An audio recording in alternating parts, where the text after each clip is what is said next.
This program deals with devil worship and satanic beliefs. It contains explicit scenes and descriptions of violent crimes and rituals. Americans are asking, who attacked our country? You have declared a subliminal jihad against the United States. Can you tell us why? Everything pertaining to what's happening has never come to the surface. The world will never know the true facts of what occurred, my motives. And night fell on a different world. And Iblis is thinking, I should be getting this position, not Adam, and this guy is created from dirt. And how does the army feel about you being head of the Temple of Set? And the conspiracy theorists can say what they will, but I want you to give me power over Adam. And I want you to give me soldiers and minions and all of these things. The people that have so much to gain and have such a material motive for putting me in a position I'm in will never let the true facts come above board to the world. And I want you to be able to give me the ability to whisper into the hearts of mankind. And who was the grotto leader? Don't remember his name. You don't remember the name of a person who involved you in murder? now these people are in very high positions, Jack. Welcome back to Subliminal Jihad, episode 246. I'm your co-host, Dimitri. I'm Khalid. And today, we are resuming our series on Palestine. The land belongs to whom it belongs. Yes. Part 17 today. Yes. Yeah, we're hoping to have like a longer recording session, but we have limited time. But, we'll be back to this terrain soon because we're finally getting into the 1936 Arab Revolt. Not to be confused with the earlier Arab Revolt, which we also talked about, but yeah, the 1936 one. And I think this is interesting because like there's two domains like that I, want to talk about with reference to this. And I feel like it's a great context in which to talk about the relationship between Palestine and like these sort of emergent Palestinian nationalism and Syria. And I feel like Syria, has been in the headlines recently. And like we see like how like the relationship between like the Palestinian liberation struggle and the Palestinian resistance like is evolving like as like the Syria witnesses a huge turnover, and we've been seeing Israeli aggression towards Syria like escalating tremendously, and bombing closer to Damascus. Yeah, like yes, very in fact like bombing like almost right on top of Damascus in many cases. But when we talked about this a little bit last time, that like, of course, like Palestine at one time was sort of considered to be part of Ottoman Syria. And in these sort of early Arab nationalist visions, like a lot of them kind of saw like the destinies of these two places as being intertwined, even though nowadays, as you talked about, you sometimes see the two like kind of being opposed or like played against each other. And so that's like, something to look into in terms of like the activities of like the Jewish agency in Syria, which I want to get into. But I also good book. Yeah. It's a great book. One that this is similar to like Zionism, the Age of Dictators we talked about last time.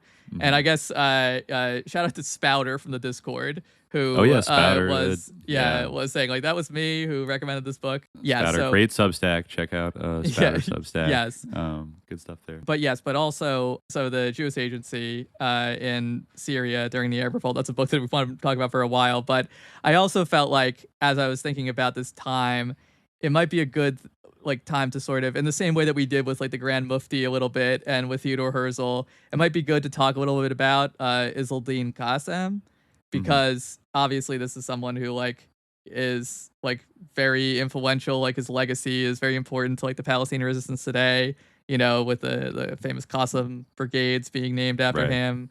Exactly. So, and this is like you were just talking about, you had read a book before we started recording.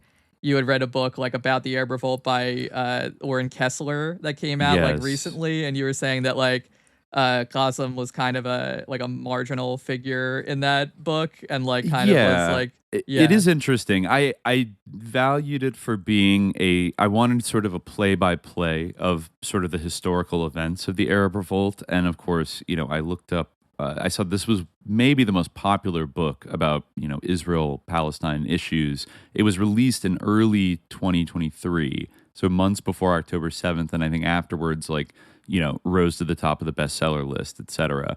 And, this is written by, what I would describe as, a liberal, but still Zionist, Israeli journalist.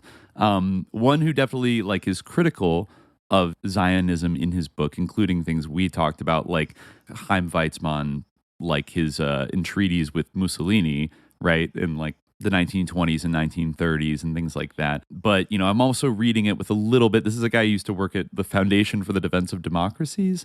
And, you know, so I'm a little wary of like, where is this narrative going to, what valence is his narrative going to have? So far, it seems to be, I've read about 2/3 of it. It's kind of making an effort to be sort of balanced about both sides and, you know, pretty critical of the British, which we'll definitely get into, you know, for many good reasons. But yeah, going to al-Qassam, I just mentioned that it was like interesting to me that, you know, he profiles a lot of the big figures in the book, but al-Qassam kind of, he opens a chapter talking about al-Qassam, but really only for like a couple pages, and then mentions what ultimately happens to him, his death, and how his death kind of transformed him into like a symbol of Arab resistance to Zionism, and, you know, European imperialism, etc.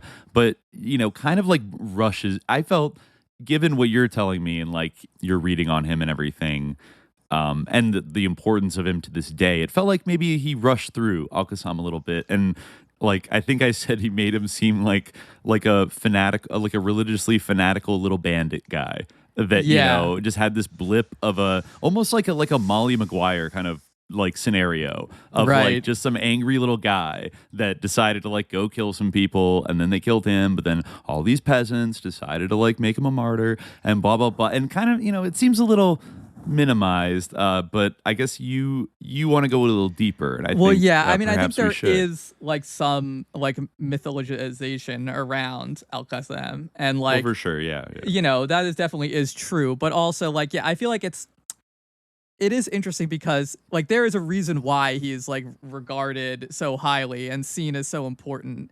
And like, he wasn't just like a crazy bandit or anything. He was like someone like with like deep intellectual commitments. Yeah, he was an imam, but he was also the son of a Sufi. Wasn't he the son of like the head of a local Sufi order? Yes, he was. Okay. His father, his grandfather, and his great uncle were all like involved in the Qadiriya Sufi order, which, you know, and his apparently his father was also active in the Naqshbandiya Sufi order as well, which was like, you know, a very major Sufi order in Central Asia and like in the broader Ottoman world, probably the most influential one. But we talked a little about Naqshbandiya, I feel like, throughout like our episodes, you know, not in our Palestine episodes so much, but definitely, you know, Rumi. And like, Rumi wasn't in the Naqshbandiya. He was he founded the Mevlevi Tariqa. But I just mean in our episode, we about might have mentioned Rumi, him. We might have mentioned him there, or in other places. And that's another thing, like where he's kind of a chimerical figure in certain ways, where some will kind of emphasize his Sufi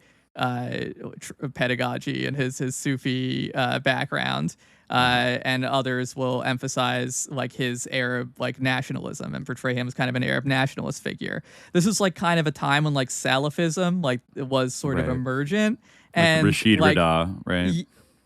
Well, like kind of like a modernist, but that's like the thing. Like Salafism was like much broader like then than it usually is now, and like being a Sufi and being a Salafi like weren't necessarily like as oppositional as they are today. I feel like we might have mentioned that like in the past. Another thing, another thing about him is like, you know, we talked about this a little bit too, like in terms of like the kind of like we talked about George Antonius and things like that, and his kind of historiography, and how he's like very much like his portrayal of the Ottoman Empire is very inflected. Like he's on point in terms of like his indictment of the Western powers for their betrayal and everything, but like he also kind of has this very like anti-Ottoman streak in his historiography. And to be fair, you know, it's not like everything he says is wrong. Like he has a lot of valid complaints, and like, you know, there's a lot of things like, you know, that they deserve to be, you know, but he's profiled very heavily in Palestine 1936. Like they follow him. It was interesting I didn't realize like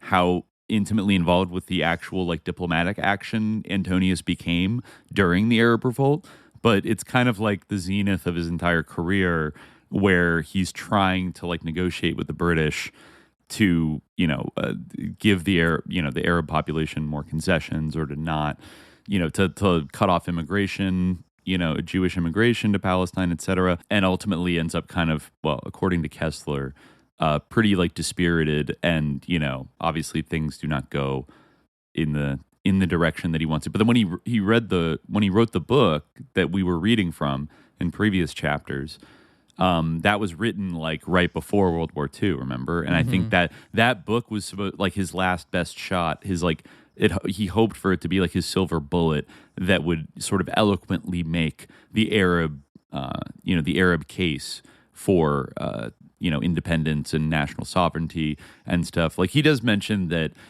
there was definitely a strong kind of Anglophile streak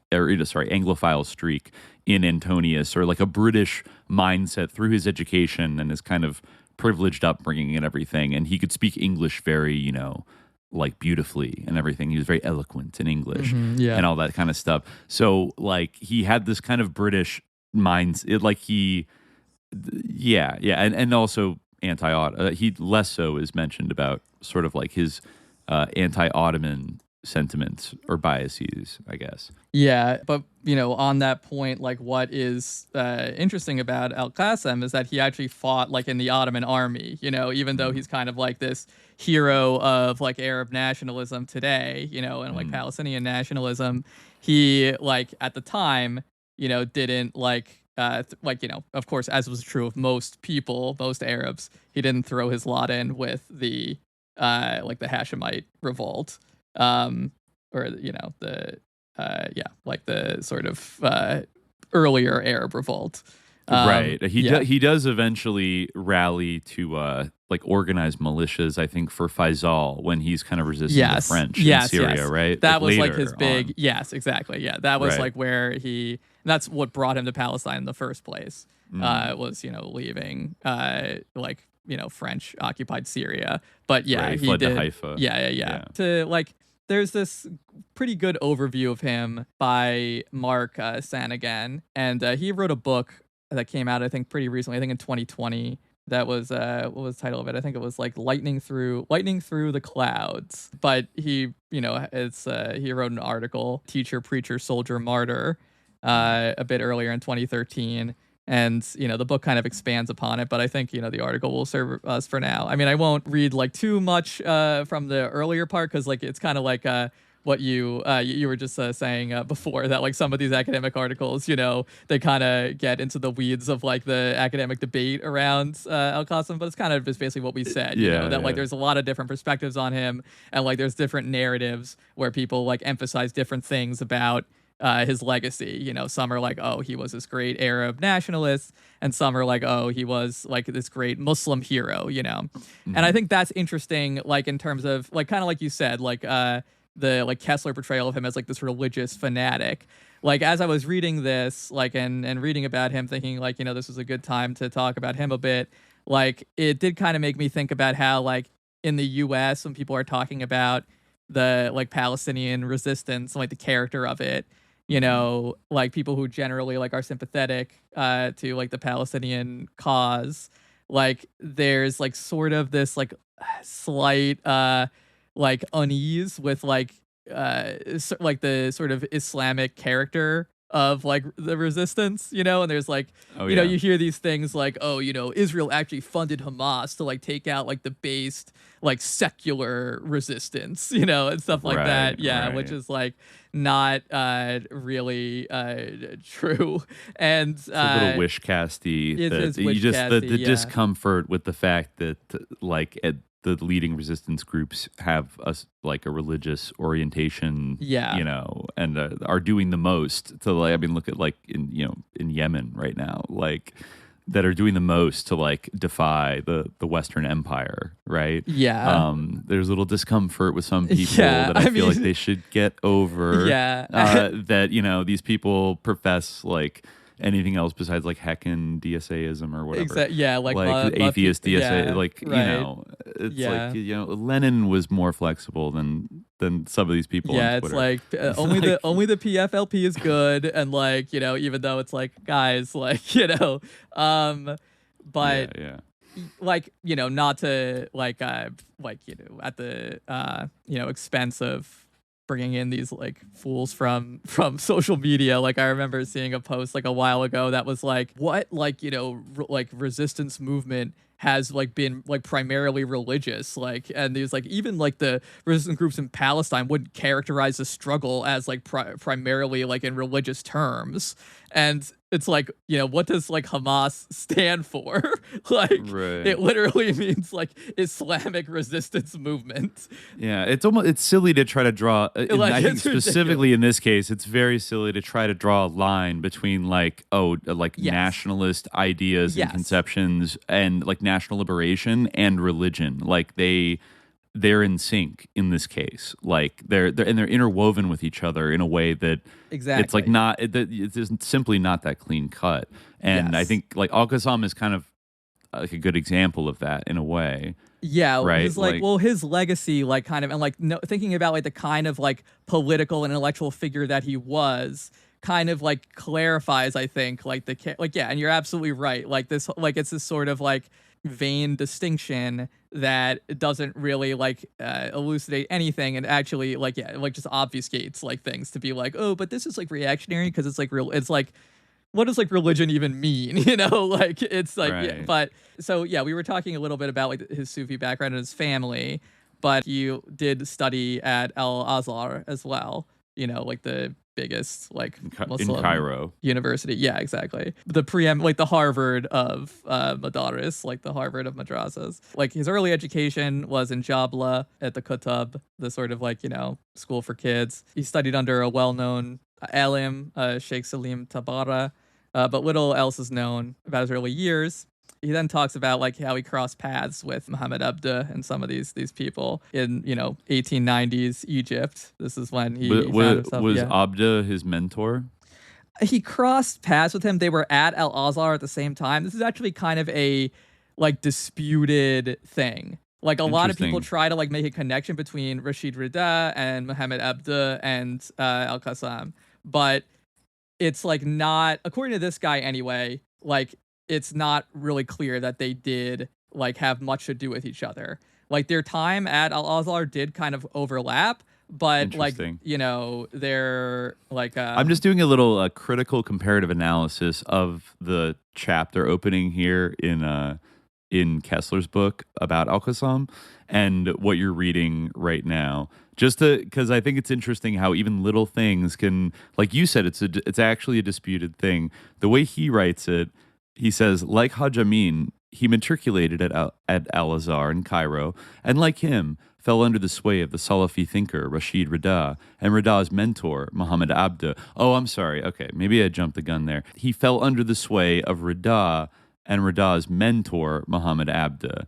And he says, these men believed the Islamic establishment had grown stale and sterile, allowing Muslims to fall behind the Christian West in technological, economic, and political prowess, returning to the example of the Prophet's time, while also promoting reason and modern science, would revitalize Islam in its confrontation with modernity. So, I mean, that's his summary of like what the intellectual climate of Cairo and what they're about. So he says that Rida's mentor was Muhammad Abduh, and he fell under the sway of them both, like presumably. So so he was at that. He was at Al-Azhar at the same time that Muhammad Abduh was. Was he teaching there, or was he also a student? He was a student, at Al-Azhar. But like his ideas like were in the air, and he like might have, you know, like it's possible that he was like tutored or taught, like, or you know, did like actually like have some kind of like connection with Abduh, but like it is true that like he would have like osmosed some of those sort of modernist Salafi ideas. He but picked up on these ideas, fell under the sway. Under the sway. Kind of vague, kind of vague, but fell under the again, like I do see what you're talking about with these little things where it's like these ideas, like, you know, like he was ensnared by that, like he doesn't have any agency of his own, you know, like he's not thinking, he's being like led along by like these ideas that are in the air, like infecting people, you know, where like but anyway. I can actually tell this guy is like kind of like a Gen X or like young boomer, like journalist, because he writes in this kind of punchy magazine journalist kind of way that prioritizes like these like really like vivid little anecdotes that you kind of like throw in there that are supposed to kind of flesh out like gets you to imagine the personality of this person. But a lot of times those like sharp little, I'll read some as you go on. Maybe I'll throw them in when it makes sense. But like sometimes they're kind of one-dimensional, and like they lead to like a little bit like one-dimensional perception. It can risk making a cartoon character out of like a historical figure, I guess is what I'm saying.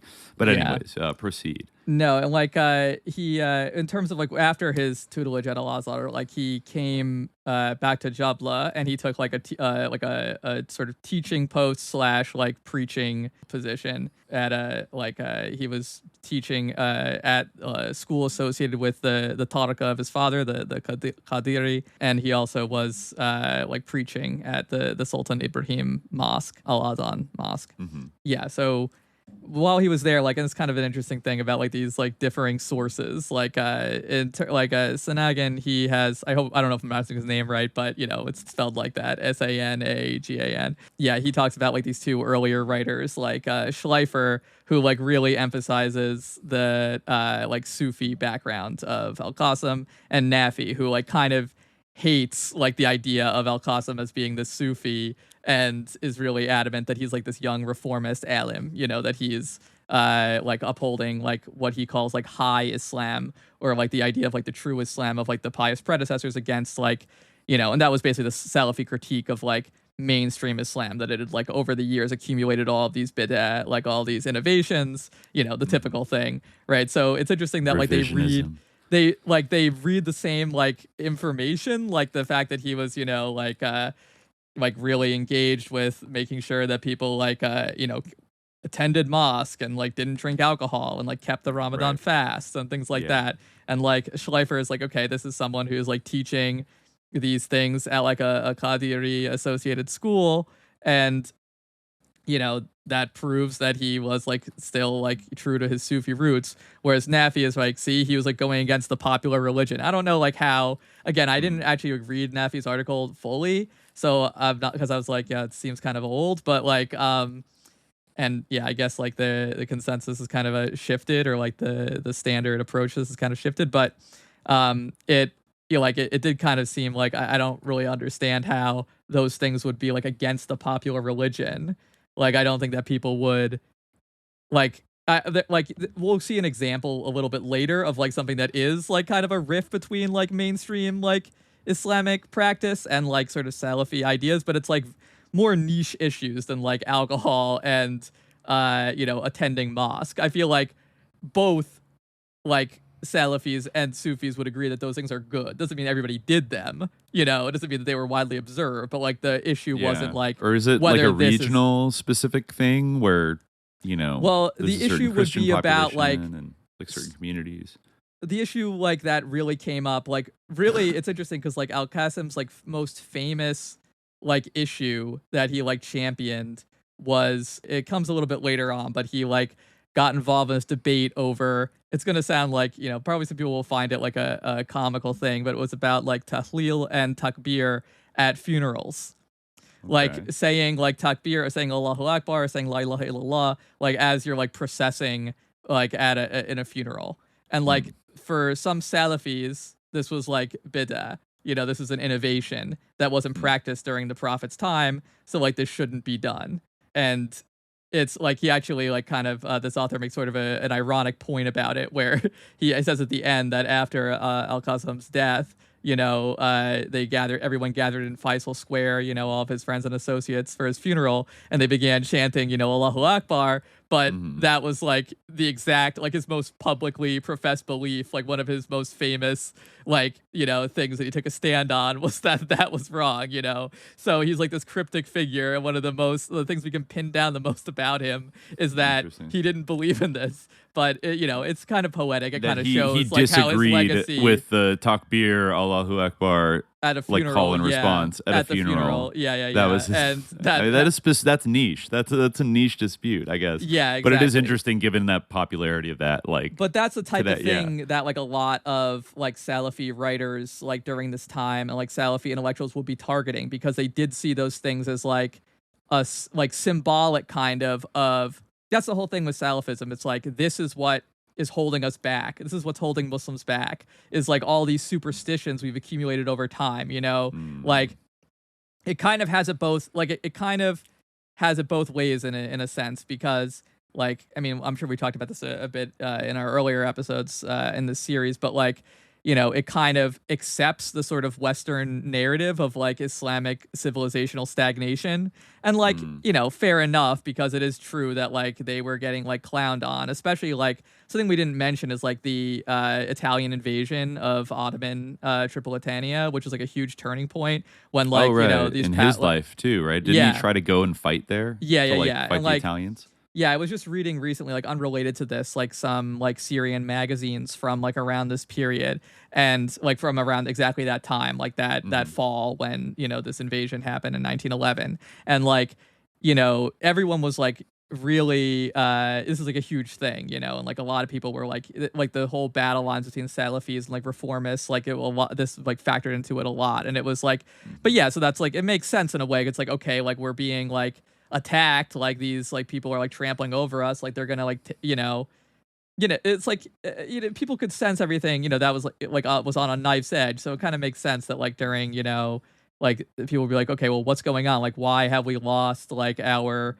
you know, our riz, as it were, you know, why are these Western powers like ruling the world, like why can't we, yeah, like, it's like when you lose to Drumpf again, you have to do a little soul searching, exactly, like a ruthless self inventory, a little self crit, and figure out like what what are these adornments that we've added, maybe that are not so good. And it's like we've drifted away from true democratic values, and we've added all this bid'ah of like caring about like, I don't know, like trans people, and that's not like the practice of the pious predecessors of the Democrats, which is actually like anti-wokeness or whatever, you know. But you know, it's one way to decode Ezra Klein. Yeah. Well, it doesn't really like fit, but anyway, like, so like, but this is the idea that like it's not like we're going away from religion, but we're saying like, you know, so like, because the Western narrative would be like, oh, you know, their religion is backwards, but they're like, no, like the religion is good, but like we're not practicing the true religion of the prophet and like his like original companions. Like we've drifted away from that, and that's the problem. Not Islam itself, but like the fact that like we are, you know, drifting away from that, right? And like you can kind of see that like Sayyid Qutb like later on would be like put that in the like a very sharp way, famously saying everyone would fall into Jahiliyyah, you know. So, but though like those type of low practices like would become like really symbolic. One that I saw was like really niche was like the idea of like standing up when you're reading a narrative of the prophet's birthday. You know, even to this day, like Maulid, celebrating the prophet's birthday, is like controversial between like Salafis and like more like, you know, non-Salafi Muslims, like traditional Muslims, like whether the why? Because Salafis view celebrating the prophet's birthday as an innovation, right? Like the commemoration of the prophet's birthday, they see it as like an innovation. They see like a lot of the practices around it as things that like the prophet didn't do, right? Like that would not be something that he, like, you know, the sort of traditions that we have of celebrating Maulid, like reading the story of the like the prophet's life, like a lot of those sort of Maulid recitations were written like centuries after the prophet lived, so like obviously those weren't. But yeah, like it's kind of like this thing of like, all right, well, you know, are we like going back to like this hermetically sealed idea of like 7th century Arab culture? Like, but anyway, whatever. Like, you know, this is a classic debate. But like, this idea was like, okay, you know, when, like, and still now, like it's a controversy. But this one came up in one of these magazines from 1911 in Syria. It was like standing up when the prophet's, you know, birth is like described in these narratives is like a bid'ah, and it's also like it's acting because the prophet hasn't actually been born. So why are you standing up in celebration? Because like nothing, like, you know, you're reenacting how people would have celebrated when he was actually born, but he's not being born in that moment. So that is like acting, which is what like these Westerners do in their degenerate theaters, you know, things like that. Wow, yeah, like, that is wild. Actually, that's damn. Wait, what the passage describes like him? It says like you know, in utero, like he came out of like the world of the unseen into the world of like, the senses. He like passed the veil from the world of spirit into the world of like the empirical world.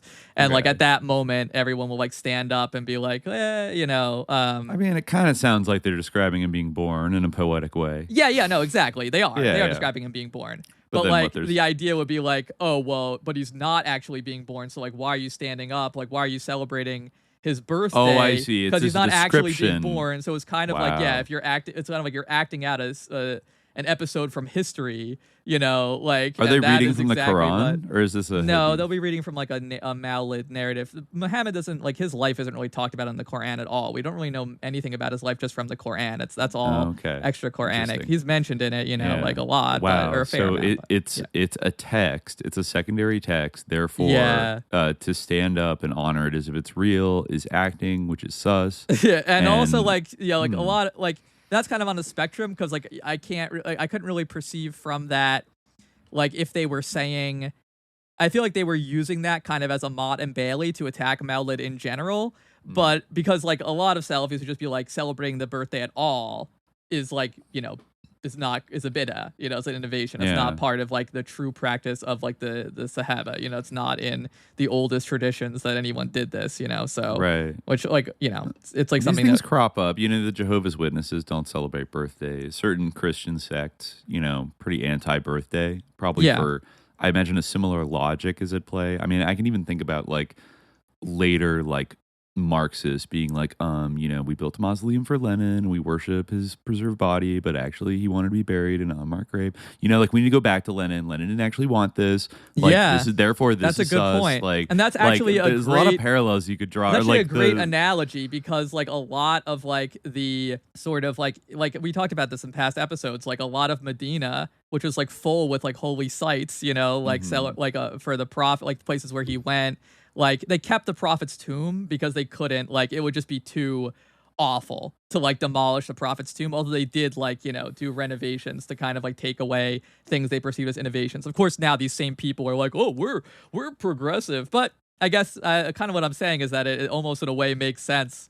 Like those two things weren't as much in tension as like it might appear like on the surface, but anyway, like the Saudis, like in Medina, they like destroyed like a lot of sacred sites out of the same thing, where it's like, whoa, but the Prophet didn't want us to like be venerating like, these places, like this is like all Sufi grave worship and stuff like that. So so on that, so we don't really know. That's another thing, like where we don't really know what al-Qassam's beliefs were like in general around that, but it is true that he did express that view about like not saying Allahu Akbar at funerals. I'll talk about like the debate in a bit more detail, like reading from this, but let me first like kind of bridge the gap just so like, I don't like skip over anything that might come back and be important.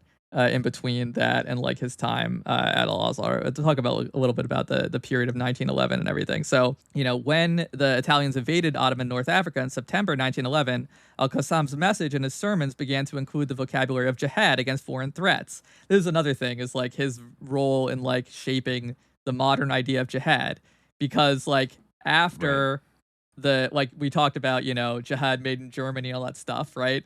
Like the whole idea of that was that, okay, you have like Sheikh al-Islam, like this official appointed by the Ottoman government, like, and the Sultan, like they could declare a jihad, and that would be like, like the Caliph of the Muslims would be declaring this jihad.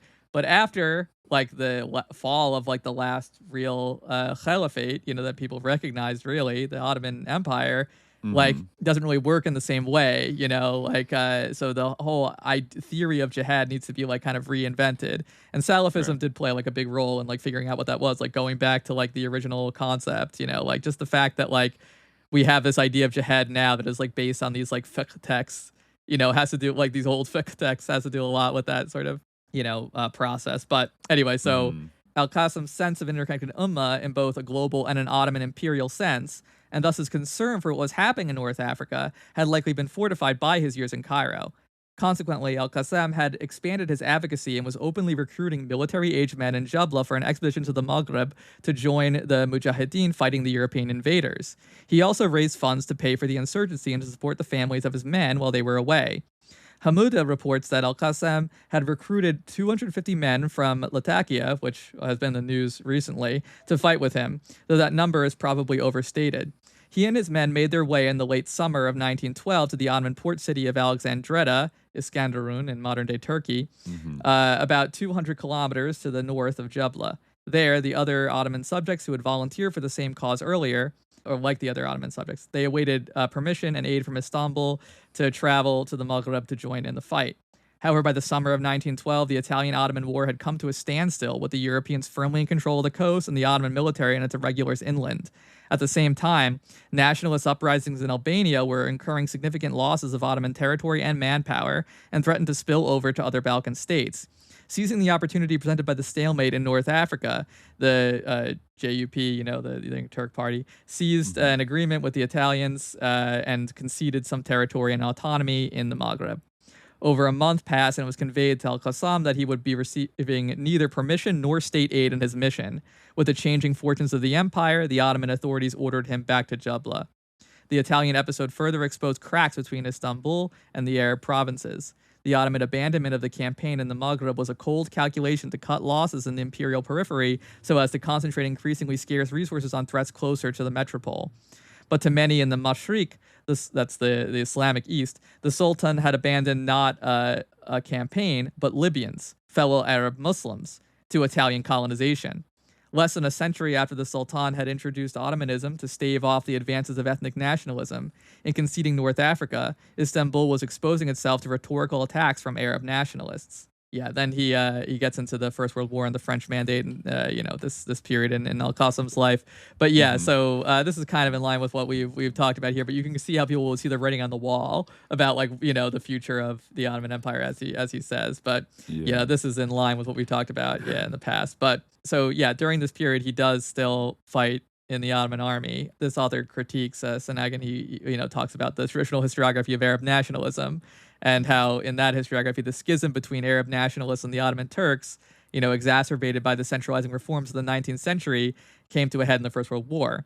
After receiving promises from the British, the Sharif of Mecca, Hussein ibn Ali, who we've talked about a lot, the whole Arab Revolt story, blah, blah, blah, with the help of an enterprising Arab Bureau intelligence officer, pushed the Ottoman forces out of the Mashriq and up towards Anatolia. Of course, this is a simplistic rendition of what, like almost any war, was a messy and complicated affair. The majority of Arab men in the Mashriq fought on the Ottoman side. The vast majority of Arab Ottoman subjects were conscripted into the Ottoman military through a massive conscription campaign known as Sefer Belik. Many of those men were loyal to the empire and to the Sultan, and it is unlikely that joining the Arab Revolt would have occurred to them. The few Arab officers from the Mashriq who did defect to the revolt did so only after they had been taken prisoner by the British. So al-Qassam volunteered for the Ottoman army, rejecting even after that huge, kind of betrayal and disappointment, still rejecting the administrative post typically filled by members of the ulama, that is, the scholarly class, the scholars. He actively sought military training and was posted as a chaplain at the garrison south of Damascus. This is an important point. We're thinking about why is this person influential? Why is he an epical, a pivotal figure? That's one part of this is someone who's a fighting alim, a fighting scholar. That's a warrior imam. Yeah, exactly. Yeah. And again, not this crazed bandit or whatever, someone who's intelligent and is having sophisticated debates about the proper Islamic jurisprudence in newspapers and things like that, not just he's reacting a militant to all maniac or anything like that. All 16 parts of this series so far is he's living through it and reacting to it and deciding what he wants to do about it. And you're right, he's embedded in pretty relatively prestigious institutions and things like that, and is in a very intellectual climate, and then also has the military experience, etc. Is extremely eloquent and an amazing preacher and someone so. And you can kind of in this climate of religious discord in a way, because we think about the epistemic shock and the cultural shock, the trauma of what is happening, and the sort of obviously this was a traumatic period, as we talked about at length, World War I, but someone who can like navigate that and like provide grounding and who can like reconcile and like sort out these like different discourses of like what to do and what this means and whether this means that like, you know, yeah, like our whole, I like, you know, I guess you can relate it to like the like losing the election to Trump, but on like Yeah, what do you 1,000 do orders of when- magnitude more intense, like the sort of like disillusionment and like the soul, like, you know, that kind of like humiliating like defeat, you know, or like this kind of huge sea change or upheaval. You know, I'm just trying to think of like what like people, you know, like generally like, you know, people in the US or whatever, like as the modern empire kind of, you like, called the empire you called home is being, you know, dismembered and Exactly, yeah. abolished. You know, what do you do for your people? How do you Yeah. resist? Yes. Yeah. Yeah. There's And a lot of so parallels you could draw. and like what, you know, when they like when the French came in and occupied Syria, you know, like in the aftermath of the Sykes-Picot Agreement, like what he did was Sykes-Picot, sorry, French people, you know, he went to like the mountains to like conduct an insurgency, you know. And That's right. yeah, like he joined up with like rebel outfits. And yeah, he talks about different narratives of this period. Like he mentions one narrative that al-Qassam's militia engaged in a sectarian conflict with Alawite bands, right? Okay. You know, this is Yeah, something we're- that has some shades like From of the the al-Assad present as well. family, Yeah, prominent well, Alawites. Yeah. well, al-Assad was from the that religious group. Yeah, you know, they came down from the mountains that begun to occupy the orchards and farmland outside Jebla. This is very interesting. Like, but yeah, so in this account, the invading French forces co-opted sectarian tensions between the Alawis and their Sunni neighbors. In a bid to undermine the fighting capabilities of Sunni militias by deploying Alawi proxies. After the Alawis were pushed from the area surrounding Jabla, the story goes the French moved in and al-Qassam's militia retreated to the village of Zankufa in Jabal Sahyun to begin the insurgency. Very interesting and very, you know, resonant with what we see today in You that could draw, same area. in terms of the dividing and conquering of Yeah. the different groups in Syria, and absolutely. I think there's probably, to some extent, some version of that is happening probably right now in 2025 in terms of maybe European designs to partition Syria into like 3 different parts, that'll all be probably pretty weak. Since Israel has destroyed like all their air defense capabilities and all their planes and everything else through bombing for like the last 5 months. So, you know, truly an 8 nut new kind of situation. I guess, ironically, allegedly, Kessler says that mountain redoubt, Jabal Sayhun, was once occupied by crusaders. And Jabal Sayhun is also Mount Zion, or, you know, in translation. Right, Sayun. Oh yeah, it is Mount Zion. Yeah, Mm-hmm. yeah. It's not. Yeah, it wasn't the like the standard spelling of Sahyun that he gave, but yeah, I guess it makes sense. Yeah, and it's after that period of like rebellion in the mountains that the French condemn him to death, and he flees south to Haifa in Palestine. Right. Into basically British mandate territory. That's how he ends the up accounts in Palestine. of like his time like in that area like are interesting. Like they kind of describe like a lot of them like are apocryphal. Apparently, there is like Schleifer, the guy who was really emphasized his sort of Sufi orientation. You know, like did interview a guy who was in his band of rebels, but the guy was 94 years old at the time of the interview. So you know, like a half century had passed since then. But you know, the accounts of like his time there, like they describe him, you know, like intensely, you know, memorizing the Quran, talking about like the religious requirements of jihad, and like conducting these like Qadiri, like Sufi rituals or Qadari. So like yeah, he also mentions this, what I feel like is interesting. Another, he calls it interesting element of the story, is a tension within al-Qassam's group between fighters of modest background and the several large landowners from Jabla who had been backing al-Qassam's insurgency financially. As the French consolidated their positions in Latakia, these landowners were pressured to abandon their aid to the rebels or face the confiscation of their property. The bickering over aims and strategies within the rebel community was, according to one source, described by al-Qassam as fitna. The class conflict within the band between those who had a great deal to lose and those who were thought to be more fully committed to the cause clearly influenced al-Qassam's later opinion on the suitability of potential mujahideen.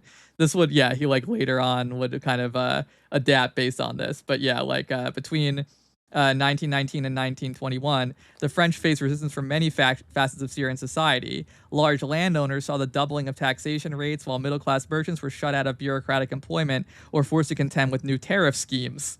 Oh, no. Secular Oh, Arab God. nationalism remained the provenance of middle-class educated elites, but increasingly other forms of nationalist expression gained traction throughout the country. The insurgencies, like the one of which al-Qassam was a part, were hardly confined to the coastal mountains. In fact, the authority of Emir Faisal's Arab Kingdom of Syria extended barely beyond the city limits of some of the major Syrian cities. Throughout most of the countryside, little control was exercised by a central authority, following the defeat and occupation of the Ottoman Empire in the fall of 1918. So I hope you can see why, I feel like this is a good time to talk about, this stuff and to bring in, the Syrian context a little bit, hone in on that. But, the rebel groups fought independently against the colonial forces. They took up their positions does not, however, mean that Faisal did not command some sort of allegiance. In June or early July of 1920, al-Qassam is said to have left his mountain enclave and entered Damascus for a meeting with the emir. The meeting was ostensibly about al-Qassam receiving armed support from Faisal and had been facilitated by the emir's secretary, an old companion of al-Qassam from his time at Al-Azhar. It is very difficult to confirm such a meeting ever happened. Either way, shortly before the Battle of Maysalun, that would mark the defeat of Hashemite Syria, al-Qassam and a coterie of associates slipped out of the country via Lebanon into British-controlled northern Palestine. There is little doubt that the experiences al-Qassam had in fighting the French would influence him greatly, blah, blah, blah, in his later fighting against the British, in terms of the class issues, things like that, and he just concludes that chapter there, and then it goes on to talk about Haifa. But it is interesting, and you kind of wonder, what is going on with that murky meeting. But what the read on it is. But it's it kind of reminds me of the alleged meeting between the current government in Syria and Israel, brokered by the UAE. The UAE is just such a sus actor. They suck so much, and they're just the source of everything bad. Yeah. They've been involved in a lot of schemes. Yes. Sure. The promise of weapons, and then afterwards he kind of slips away and goes to Palestine. I don't know, but who knows? Who knows what happened? But apparently this was a popular destination for Syrians who were facing French death warrants. So right. Camille Qasleb, who's a big early Syrian nationalist figure, he was also sentenced to death in absentia, and he did the same. So when he arrived in Haifa sometime in late 1920 or early 1921, he would have found a city in a state of rapid transformation propelled by two important processes. The first began in the mid-19th century. These are all kind of things we talked about. The Ottoman bureaucracy in Istanbul was starting to assert a coherent and consistent administrative power over the empire's periphery. Autonomous groups of merchants and peasants in northern Palestine responded to the growing pains of integration to new commercial networks that recentered mercantile life. And then the second process came with the arrival of the British Mandate that saw the acceleration of industrialization and urbanization that had begun with the Tanzimat reforms. And, we talked a lot about the industrialization and the character of that too. The oil pipeline from Iraq and the development of the port, they turned Haifa into Palestine's industrial center.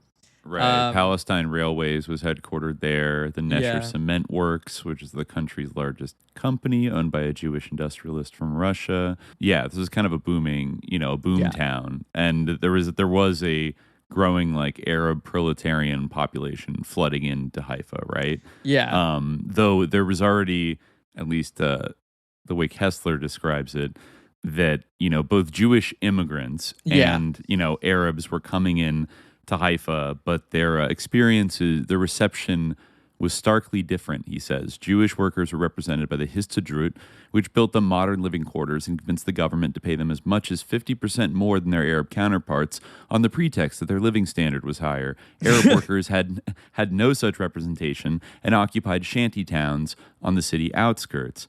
And Qassam, who I think was eventually appointed, I guess by Haj Amin al-Husseini, to be the imam of a new mosque that they built in Haifa.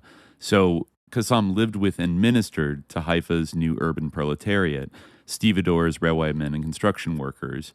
Some were former tenant farmers whose lands were now Jewish-owned. Many were illiterate.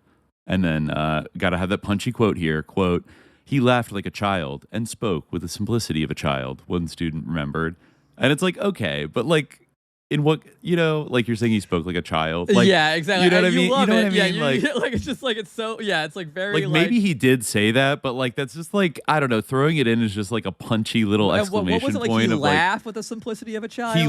He laughed like a child and spoke with the simplicity of a child. One student remembered, which I assume to be kind of like a complimentary thing to say about him. I think so. Yeah, but it's still kind of to a Western reader. It's like, oh, he's like a little child. I feel like that might be like so something lost in translation, where what he meant was like he made things accessible to the average person, and like this guy was not like did not he come was from like he had a childlike mind. Exactly. Yeah. Like right. Like so perhaps far, every passage you've read from this book about al-Qassam is like he was a child. Like he was like that's easily what I mean. led like, and manipulated and like just like dumb. He was just a wild little guy. Yeah, I mean, even though it does mention his intellectual background and everything. I mean, I get that. Yeah, they're probably mean that he had a clear and direct way of like speaking to sort of like peasant folk and common people and workers that was not like too highfalutin and scholarly, but like he could connect with people. But like saying that in English, if you say somebody speaks with the simplicity of a child, it's like kind of a diss, like on some level. You know what I mean? Definitely. Well, it definitely I don't think characterizes someone like literally it characterizes someone as simple. Right. But yeah, no, like it's true. Like this was like there's a crazy statistic like in this paper. Again, it's like one that like just is in line with what we talked about before. But like if you think about it from like the perspective of al-Qassam, like over the course of his life, like sorry, not over the course of his life, over the course of like the 15 years that he was in Palestine, like the Jewish population increased from 57,000 to 3,200,000. That's 320,000. 320,000. Yeah. Again, I miscalculate it. But yeah, like that's like ridiculous. Yeah. That's actually the very next thing mentioned in this book. Oh, really? They mentioned that too. Though the next line is kind of funny. It says, Qassam quoted hadiths on martyrdom by memory, which is like, okay, that doesn't sound. I mean, I guess the hadiths could be simple, but like that's this dude's spitting off the dome about hadiths and everything. It does say right there then after that, Palestinian Arabs' national ambitions appeared to be in mortal danger. Britain had allowed 30,000 Jewish immigrants in 1933, 42,000 in 1934, and a record 62,000 in 1935. And that was before counting the tens of thousands of Jews who had arrived illegally. There were now nearly 400,000 Jews in the country, almost 30% of the population, having doubled in just 4 years. Tel Aviv's population had tripled over the same short period. In 1933, there had been 650 land sales to Jews, totaling 37,000 dunams, 9,000 acres.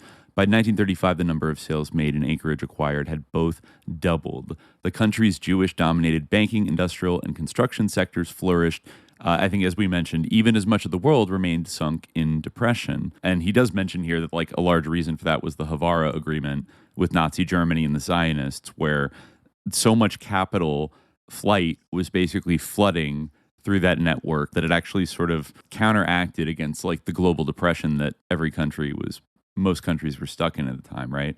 So it was like it had sort of an economic boom when the rest of the world was struggling. But that's pretty staggering, from 15 to 30% of the population in just 4 years, and increasing every year. The British keep heightening their quotas every single year. So that's the context in which, Qassam is coming to Haifa and, ministering to all these people here who were being dispossessed of their land. And they can see that like just the numbers game is moving so rapidly at this point out of their favor that they're going to be a minority in, not even that long, like, within a I mean, it's decade or also two. like important to bear, like there's a lot of Syrian exiles there too, like, and like this guy, like rather than thinking like, oh, he talked like a child to all of us childlike, easily led Arabs, and like, he was someone who was like a badass because he had a French death like sentence on his head. That's someone who's like, he's kind of like a gangster, in that sense, like he's cool, or like a hero, I should say. So for like young men, who were like, getting paid less than like the like Jewish immigrants who were like now like coming in by like the hundreds of thousands, like his message, like this describes him like from Arabic sources as like a thundering preacher, Jahwari. like not, Yeah. a simple one. But, not to say that he didn't speak excessively or whatever, but like, Yeah, that quote does mention that. Yeah, his reputation as a Syrian exile with a French death warrant likely contributed to the esteem in which he was held by the young men frustrated by difficult economic constraints.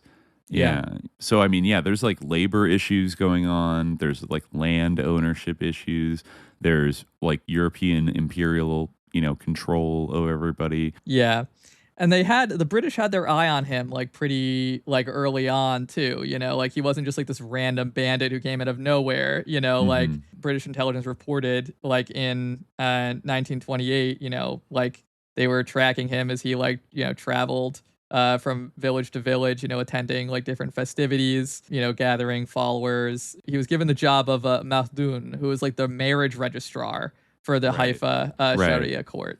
Yeah. So that's like a pretty important role. It's like kind of interesting actually, but well, also real quick, because this was mentioned in a shadowy way in this book, but what can you tell me about the Black Hand or the Mashayekh, aka the Sheikhs? Is that something that's like discussed in your essay? They come into play like a little, they are. Okay, but they come into play like a little bit later. You're right. Yeah, the Black Hand 1931. and the Green Hand as well. Okay. Does the Green Hand come up in the Kessler book? I didn't see a reference to the Green Hand, but just the Black Hand, is mentioned. Yeah, and that's like a little bit like later, a bit later on. Right, because like after you got the riots of 29 Yeah. and the wall riots and everything. I mean, he was involved with a couple of different organizations, but like British intelligence talks about him. This is like a quote that he is preaching the doctrines of Islam, cleverly interpolating, usually away from context, such passages from the Koran, spelled with an O. Interestingly, I guess spelled with a Q and an O, which you really don't see very often. But I guess this is just as legitimate as KO. Yeah, K-O-R-A-N is pretty rare. Yeah. Yeah, you do see K-O-R-A-N. Sorry, Q-O-R-A-N is rare. Yeah. But still, like these days. But anyway, but that's an unusual spelling. But as we're calculated to stimulate a spirit of religious fanaticism. All right. Well, I guess word. Yeah, characterized as a fanatic from early on, that he would interpolate the passages that were the most fanatical out of context, I guess. Yeah, was who was this like British intelligence officer who was like an expert on the Quran and like which like whether he should be citing different passages or like, but anyway, Kessler throws in, sometimes he preached with a sword or gun in hand. Once he exhorted a young shoeshiner to trade his brush for a pistol and shoot the next Englishman who sat on his stool. So I guess he was prone to like making these kind of like bold statements like that, like the spicy statements like that. Yeah, it was when he was assigned to Istiqlal Mosque that he was the imam there, where he was assigned in 1925. And so during that time, that was when he got into this debate over tahleel and takbir. Tahleel being la ilaha illallah, saying that, and takbir at the funeral. And so he issued a fatwa like denouncing this as innovation. And then there like this like often was the case in these sort of fatwa wars in the press during this time. Like there was a big argument between the like sort of traditionalist type faction and reformist scholars, basically along those lines of like the mainstream popular traditional practice and like reforming Islam by getting back to like the pure old ways. He was attacked for clinging to the peel while leaving the pulp of religion and wasting debilitating time for the nation. Al-Qarmil, we talked about that newspaper before, he published al-Qassam's withering reply 3 weeks later, in which he wrote that bid'ah, both small and large, are the greatest damage done to the ummah. And then, the debate culminated with al-Qassam and al-Qassam printing a pamphlet titled Al-Naqd wal-Bayan fi daf'at ahwam Kuziran, the critique and declaration and refutation of Kuziran's illusions. Marshalling fatwa from prominent ulama of past and present against the latest opposition from Sheikh Subhi al-Kuziran and the administrator of Akhar's Sharia court. Al-Naqd wal-Bayan deals not only with tahleel and takbir, but also with other practices considered bid'ah, including the visitation of shrines and the intermixing of sexes. These were fault lines in the contest between modernist reformers of the Salafi persuasion and traditional ulama who appeared more willing to accept popular interpretations of religious practice. During these public exchanges, the Mufti of Haifa was urged to fire al-Qassam and al-Qassam from their posts, and they were routinely denounced as Wahhabis by their opponents. Wahhabi has always, been like something that like no one wanted to be called. But a term of abuse. Yeah. By the end of the 1920s, it was increasingly apparent to the poor of Haifa that the Jewish and Arab communities in the city were developing at an unequal pace. In response to the growing frustration with the inability of the traditional Palestinian political parties to move the nationalist agenda forward and their seeming lack of interest in the plight of the underclass, created a space for nascent political dissent.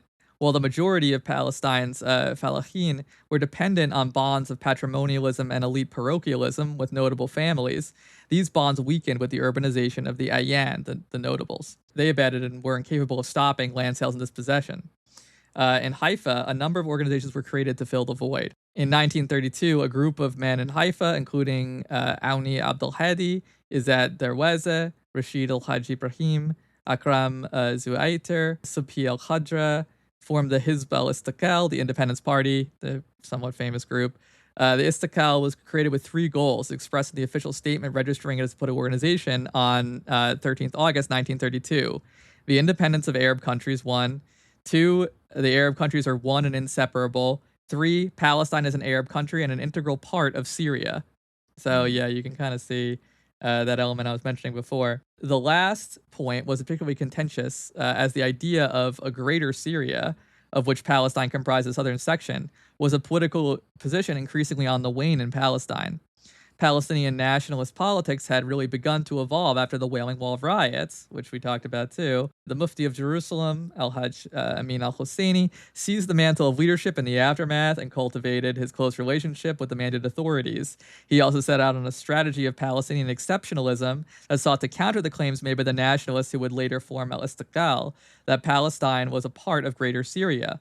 The Mufti went about accomplishing this by highlighting the importance of Al-Haram al-Sharif to Islam through appeals to the worldwide Muslim Ummah and not inconsequently his role as protector of the site. It's pretty interesting, like we talked about this too, like the Jerusalemization of Palestinian nationalism and like the kind of how this like the emphasis on Al-Haram al-Sharif or Aqsa in Al-Aqsa, the Dome of the Rock, right? Yeah. Al-Husseini really like leverages that to make it like he has to put in a lot of effort to make it a major issue that all Muslims across the world care very much about as like a high priority, right? Like he has to sort of, not that it wasn't like a special place, but that he seeks to make it like a very important critical issue, right? And I mean, I feel like circumstances kind of develop in a way that it's not just his efforts that but that does end up kind of eventually coming to pass, right? But, but it wasn't necessarily the case, like right at the dissolution of the Ottoman Empire. Al-Aqsa is important, and like it's an important sacred site, and like it matters to all Muslims. However, it's not the only angle on this. Like obviously we know like that many people like are outraged about what's happening in Palestine, even though they don't they're not Muslim. So like there's other angles to it. And that vision is like one that like, has a place. And like, I'm not saying that it's bad or like that, but if it comes at the expense of like other aspects, like for instance, it's interesting to think like, what if this idea of like a pan-Arab, a more pan-Arab idea of a greater Syria had held on, or had won out instead? It's a question worth asking of like, if they had been more united between Transjordan, Iraq, and Syria, and Palestine together. It's kind of interesting because when we talk about the Jewish agency in Syria, when we finally do get to that book, probably next time, it is interesting to see because like that type of solidarity was like exactly what like the Jewish agency was like trying to undermine, Oh yeah. And from so the jump, it's kind of like, classic divide and conquer, and to see it even to this day, those borders are still there. Exactly. And, like things probably at certain points would have gone well for them. Would it have been decisive, enough to like sort of override the British Empire and the Zionists? Like it's very difficult to say, and that would be speculative. But it does seem like to some degree. So you think like Husseini kind of leans in to sort of this like Jerusalem exceptionalism of like. Yeah. Jerusalem is not part of, Jerusalem's not part of Syria. We're our own thing, but you are talking about, a not very large country, and then it's like the idea of there being, Lebanon and then Palestine and then Syria. Like Syria is by far the biggest, but yeah, and like people who were like Lebanese separatists and etc. Like they had like legitimate points, like and it's like there's. I'm not like trying to completely erase like their or dismiss their grievances or like their reasons, but like it is interesting to think about because they did have a lot of opposition from people with a more like with a different vision, and like usually like being united is better. But again, typically speaking, when countries get balkanized, then they are easier to pick on. Essentially, like, I mean, you could think of many different examples of, countries that went their own way, like, Ukraine or the Balkans itself. Like a lot of countries, you're just easier to push around. Like you're going to get pressed upon by a larger force either way. And sometimes, especially when everyone's Arab, everyone speaks the same language largely. And we kind of could almost see like how like in what we talked about, like the sort of the instrumentalization of the Mufti himself, like in contemporary, like, fanatically Zionist narratives, like the fact that like he was the Mufti of Jerusalem and like he tried to like, advance his idea that like, oh, it's all about, Jerusalem. And it's all about like, and he, this is something that I didn't actually know. He apparently tried to get himself elected Khalif in 1931 at an Islamic Congress really? that, he organized. But it's just an example of how he tried to elevate his position. But like now, sort of associating the whole Palestinian national movement with this guy, we could kind of see how like that has been like, that has been they would find something no matter what, but it's something that definitely has been employed by everyone from the more sophisticated Hasbara agents to David Simon himself.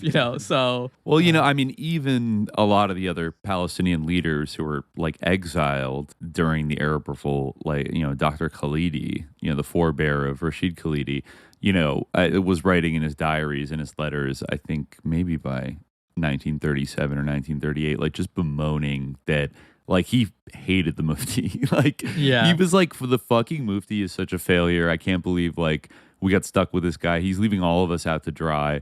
Like, and he's off in his own little exile, like issuing orders, but like nobody should really respect him or whatever. Like, I think he tried to manage the situation as best he could, but he kind of cracked at a certain point and then, ended up on this exile arc, which we did talk about, which ended up with him just being like a weird little quisling at large with like no actual authority or anything, but just as kind of like a propaganda figure for Nazi Germany and Mussolini during the war, and liquidated, actually did worse than just liquidated his positive influence, but then became kind of an albatross to hang around the necks of like Arab nationalists, basically, and saying, well, look at this guy that was basically installed by the British, and was, not the best lead, not the best leader in the final analysis, but by no means is like he representative of the entire sort of struggle against like the British mandate or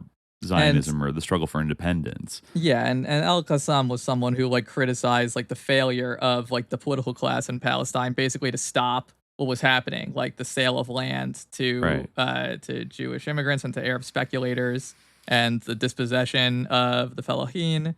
And, a lot of different approaches were attempted by like various parties, like, a series of fatwa were issued at the Palestinian Islamic Congress denouncing land sellers as renouncers of Islam. But this did too little to curb the temptation of even some among the notable ranks from cashing in on land sales. There were boycotts, but it didn't sway the mandated authority, and it only further harmed the national leadership's legitimacy. And so, yeah, this is like when, al-Qassam kind of jumped in as someone who's like, I'm going to go after the British mandate, but I'm also going to criticize these sort of feckless party leaders. And so with Rashid al-Hajj Ibrahim, he founded the Jamiat al-Shabab Muslimin, the Young Men's Muslim Association, the YMMA, as it's abbreviated here. But the goals of the YMMA, are listed here according to al-Hajj Ibrahim, who founded it with al-Qassam. They were 1, support the national movement and dispatch a national activity of resisting colonialism and Zionism. 2, incite the return back to religion, commit to its duties and provisions. There's some excised here, so I don't know what it was. I'd be interested to read it. I should have looked it up, but I didn't. Resist taboos and evils. That's 3. Educate the honest and encourage reading. Is 4. 5. Encourage physical activities for the youth and the scout movement. 6. Work on disseminating the Young Men's Muslim Association in Arab cities and villages. So the YMMA spread quickly to smaller regional centers in northern Palestine. In 1930, after the Wailing Wall riots, the YMMA branches came together in Haifa for the YMMA conference. Al-Qassam was elected to the executive committee, and several resolutions were adopted, most notably one calling for the YMMA to secretly train Arab youths to take up arms. Another to secretly call for others to arm. Darwaza writes that out of the MMA Congress, jihadist cells were organized. After al-Qassam had declared his public hostility for the British, according to al-Hajj Ibrahim, al-Qassam was investigated criminally, fired from his position as the marriage registrar, and he was fined and imprisoned. But there's no mention of his imprisonment by the British in other biographies or in the posthumous British reports about his activities. So this author writes, what is likely is that at this point al-Qassam was firmly on the radar of British intelligence. The Criminal Investigation Department of the Palestine Police have been looking into the YMMA for their alleged connection with other inchoate paramilitary groups already active in Palestine. So this is where we get into the Green Hand.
But yeah, so that's the Green Hand is one of these organizations that was operating in 1933 that the British, sort of speculated that al-Qassam might have some connection to, the YMMA in general might. And, this was the kind of just like jihadist activities that were going on at the time, in the broad sense of like anti-colonial resistance. So yeah, the Green Hand, they, collected monies from various villages in the north and called themselves Mujahideen, but they were ultimately dispersed in the spring of 1930.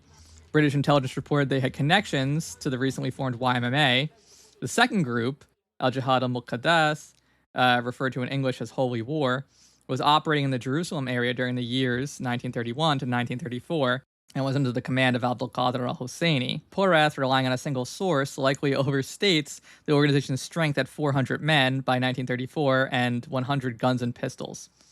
While there are tenuous links between al-Qassam and the Green Hand, there are indications that by 1933, al-Qassam was involved in the recruitment organization of rebel groups in the north. One group, including members of the Safariya YMMA branch, became known as the Black Hand. The Black Hand carried out a series of operations in the north of Palestine against Jewish and British targets early in the decade.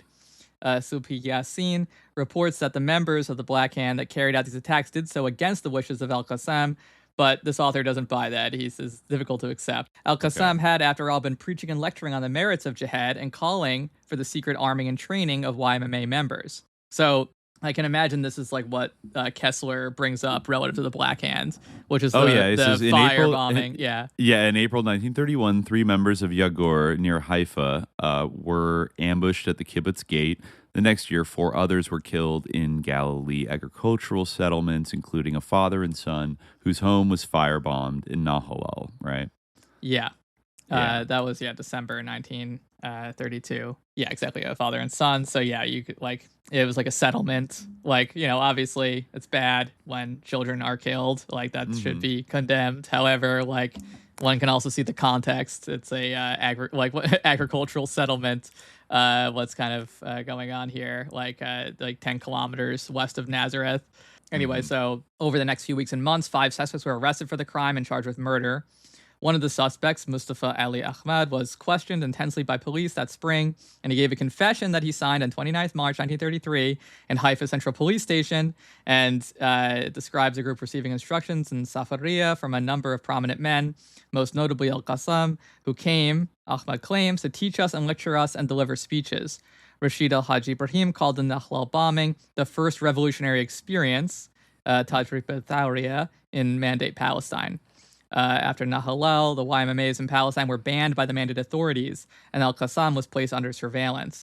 Nevertheless, al-Qassam continued to organize small cells of followers around Haifa, often meeting with them in the densely packed Arab neighborhoods or in caves of the city. Yeah, so this is kind of interesting when they talk about his organization. This is where you can kind of see the gangster type of cool element here, where al-Qassam had specific requirements of his recruits. The applicant should be committed to the provisions of Islam in both word and deed. Should stand himself in the service of his religion and his country, implement the orders of his superiors without question or hesitation, and acquire for himself a weapon and train with it. So men associated with YMMAs, men with whom al-Qassam had interacted as imam at Al-Jarina and Al-Istiqlal, and men al-Qassam had met while visiting villages as Makhdun, or joined this organization. Criminals whom al-Qassam called back to Islam also joined the group. Hassan al-Bayir, a hashish smuggler, recounted his early time with al-Qassam in the newspaper Philistine. I am from the village of Balkis. I used to steal and commit sins. Then came the late Sheikh Izzeldin al-Qassam, who led me and taught me to pray. He forbade me from acting against Islamic law, that is God Almighty. Before a time, which was before 1935, he took me to the Balkis mountain, and he gave me a gun, and I asked, "What is this?" He answered, "To train with and fight with your brothers for God."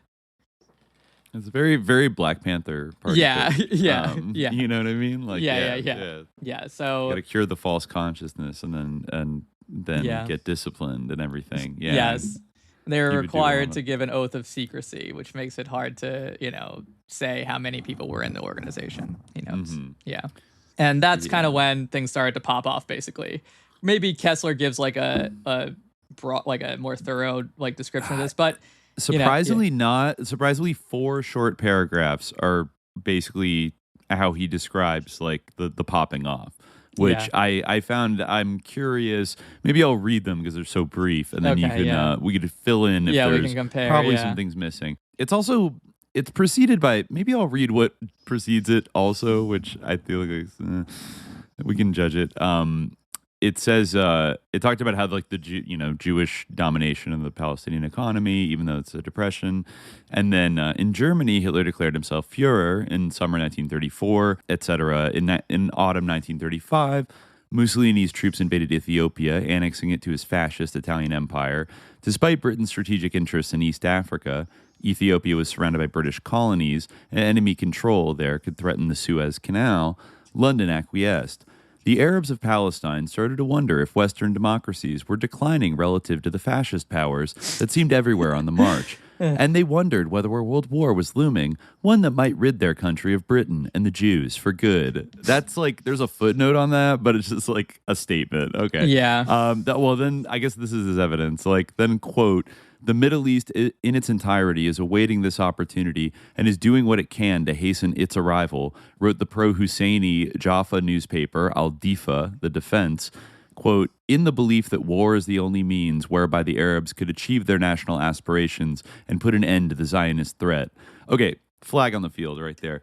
I feel like it's not specific from that short quote, When it says the entire Middle East is awaiting this opportunity, Yeah. like it's unclear if they're talking specifically about like fascist victory in an upcoming war, It definitely- or like Nazi victory, or like the Holocaust, or just saying like we're gonna have to fight to like if there's a general war, we'll have a chance, like World War I. Based to, on like, what fight you for read, independence. like the impression that I got, like just like hearing that for the first time is like that They did the Holocaust all, yeah, first. all Arabs were waiting, like were looking around, they saw fascism, and they were like, hey, like yeah. rubbing their hands. Yeah, they're like, well, Like- let's bet on this horse because this could rid us of the Jews for good. You know, I yeah. mean, I guess like this author does point out most of the instances where Zionists were collaborating with Mussolini and, were like kind of down with them. But then, of course, goes into like al-Husseini's, and others like entreaties to Mussolini. I just felt like that part right there, is a little bit I mean, every like. part of this that you read to me, like, there's something that, like, kind of, like, jumps out. Like, you don't really necessarily need to, like, search for it either. Like, kind of, it's, like, right. But, like, It doesn't seem and I'm not saying that, like, editorialized, that but type of it attitude is. didn't Yeah. exist. Like, I'm not saying that there wasn't any, like, support for, like, fascism, like, in the Arab world. That would definitely not be true. Like, it definitely did exist. But also, like, it's not the entire story at all. It's also, it's a strange, it's a little too broad of a brush to be like, the Arabs of Palestine started to wonder if Western democracies were declining relative to the fascist powers that seemed everywhere on the march. It's like, if somebody made this specific argument, like, quote something from it, but it's just kind of like, it's a general thing. The Arabs all just were like, wow, like, democracies are sucking. I think fascism's cool. It's not a, it's too strong of a claim to be proven by, like, that one quote from one newspaper that, like, I don't think we've ever heard of in anything else we've read for this whole series. Right. I was just saying, like, Al-Qarmil, we've heard of it. Like, Philistine, we've heard of it.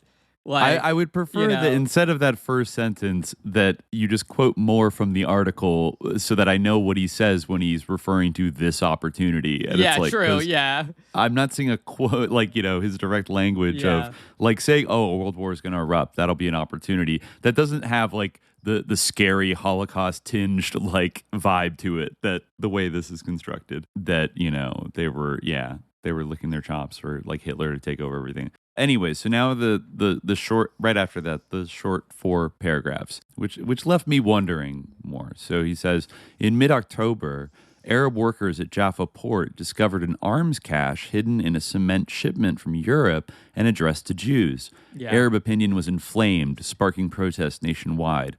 Qassam moved to seize the moment.